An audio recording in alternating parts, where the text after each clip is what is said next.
बहुत प्यारे बच्चों, आज का हमारा काम, आज मैंने आपके लिए लिया है एक अपठित गद्यांश।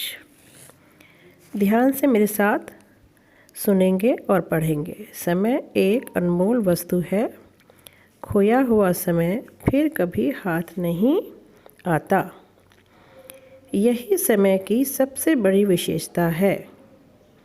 जिसने भी समय के इस रहस्य को समझा और स्वीकार किया, उसने बड़ी से बड़ी उपलब्धियां प्राप्त कीं।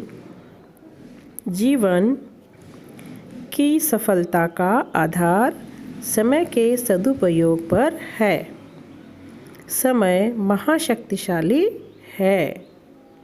इसकी भली भांति पहचान होने पर अयोग्य भी योग्य बन जाता है।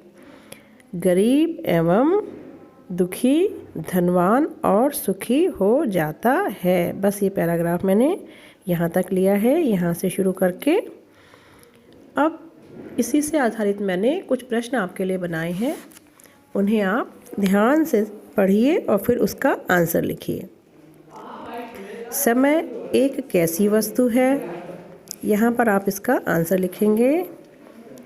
ठीक है, क्या हाथ नहीं आता? अनुच्छेद को पढ़ने के बाद आप उसका आंसर लिखेंगे।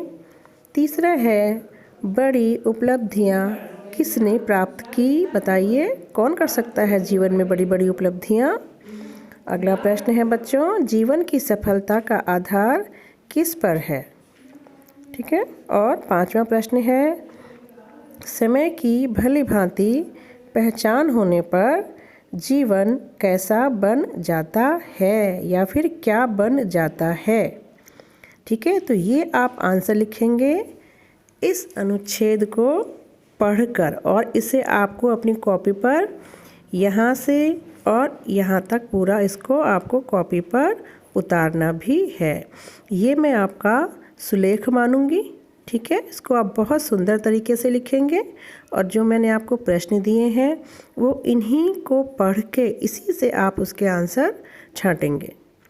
बनाने को तो मैं इसमें आपके 10 प्रश्न भी बना सकती थी, लेकिन मैंने सिर्फ आपको 5 दिए हैं ताकि आप सोच समझकर आंसर लिखें और गलतियां भी कम से कम करें। और इस बात का ध्यान रखिएगा कि ये पैराग्राफ आपका यहाँ से यहाँ तक ये आपका सुलेख माना जाएगा, इसलिए इसे साफ सुथरा, थोड़ा सा गैप दे के, शब्दों की बनावट पर ध्यान दे के इस तरह से आप इसे लिखेंगे। ठीक है बच्चों, तो चलिए बहुत अच्छे से काम करेंगे।